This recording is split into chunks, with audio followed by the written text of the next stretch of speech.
कृष्णा कृष्णा हरे हरे, हरे राम राम राम हरे हरे। अपार एकादशी की आप सभी को हार्दिक हार्दिक शुभकामनाएं। हमेशा मैं कहती हूँ, एकादशी कोई भी हो, हर एकादशी का अपना एक अलग अलग महत्व होता है। जिस तरह से हर सीजन का फल का अलग महत्व होता है, उसी तरह से हर एकादशी का अपना अलग महत्व होता है। अपार एकादशी का मतलब अत्यधिक धन को प्राप्त करना। इस एकादशी का मतलब है हमें अधिक से अधिक धन प्राप्त करना। इस एकादशी के दिन अगर हम गंगा स्नान करने जाएं या ना जाएं, हम एकादशी का अगर व्रत करते हैं तो उससे हमें सारे फल प्राप्त होते हैं। इसलिए मैं बार बार आप सभी से विनती करके कहती हूँ, आप कोई व्रत करें या ना करें, एकादशी का व्रत जरूर करें। इस एकादशी व्रत के बारे में आगे आपको मैं एक छोटी सी कहानी सुनाने जा रही हूँ। अगर हमारी कहानी आपको अच्छी लगे तो इसे लाइक और सब्सक्राइब जरूर करें। हरे कृष्णा।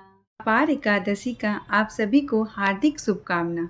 भगवान ने जब सृष्टि की रचना की तो सभी जीव को उत्पन्न किया तथा साथ ही साथ अनेक प्रकार के पाप भी उत्पन्न हुए और उन सभी पापों में से एक पाप पुरुष की रचना हुई।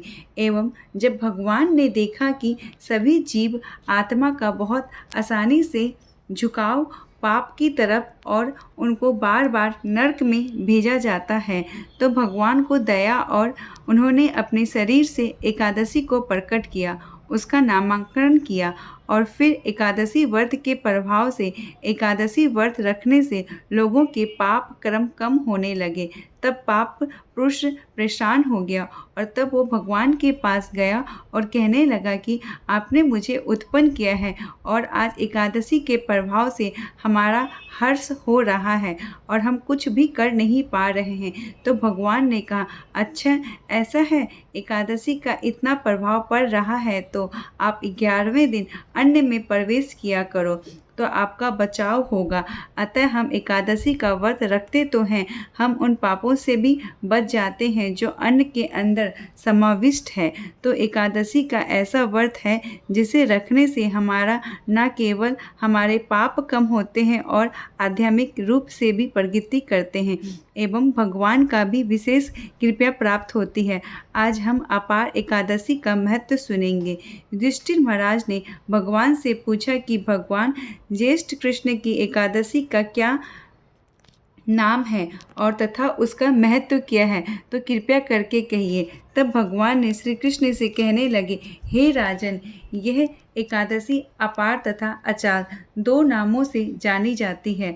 पुराणों के अनुसार ज्येष्ठ कृष्ण पक्ष की एकादशी अपार एकादशी है, क्योंकि ये अपार धन देने वाली है। जो मनुष्य इस व्रत को करता है इस संसार में प्रसिद्ध हो जाता है।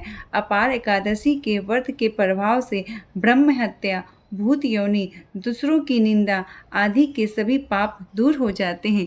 इस व्रत के करने पर स्त्री गमन, झूठी गवाही देना, झूठ बोलना, झूठ शास्त्र पढ़ना और बनाना, झूठ ज्योतिषी बनाना तथा झूठ वेद बनाना आदि सभी पाप नष्ट हो जाते हैं। जो क्षत्रिय युद्ध से भाग जाए वह नरकगामी होते हैं, परंतु अपार एकादशी का व्रत करने से स्वर्ग की प्राप्ति होती है। जो शिष्य गुरु से शिक्षा ग्रहण करते तो हैं परंतु उनकी निंदा करते हैं, वह अवश्य ही नरक में पड़ते हैं, मगर अपार एकादशी का व्रत करने से वो भी इस पाप से मुक्त हो जाते हैं। जो फल पुष्कर में कार्तिक पूर्णिमा में स्नान करने से या गंगा तट पर पितरों को पिंड देने करने पर प्राप्त होता है, वो फल अपार एकादशी का व्रत करने से प्राप्त होता है।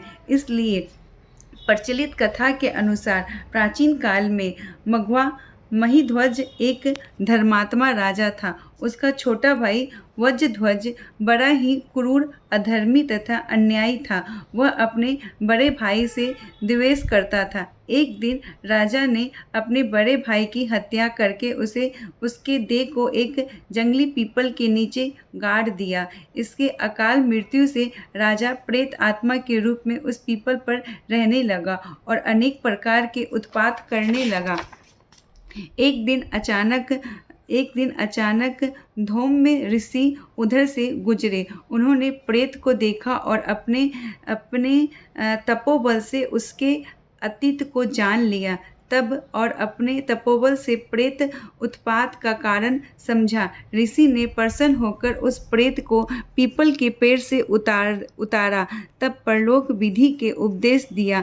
संत और ऋषि तो होते ही हैं दयालु। अपने इस दयालु स्वभाव के कारण ऋषि ने राजा के प्रेत योनि से मुक्ति के लिए स्वयं ही अपार एकादशी का व्रत किया। उससे अवगत से छुटकारा पाने के लिए उसका सारा पुण्य उस प्रेत को अर्पित कर दिया।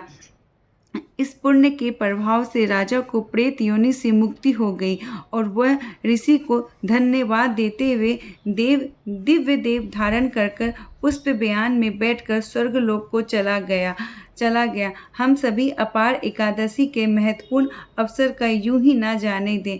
व्रत रखें, अपने सारे पापों को दूर करते हुए भक्ति पद को आगे बढ़ाएं। धन्यवाद। हरे कृष्णा हरे कृष्णा हरे कृष्णा।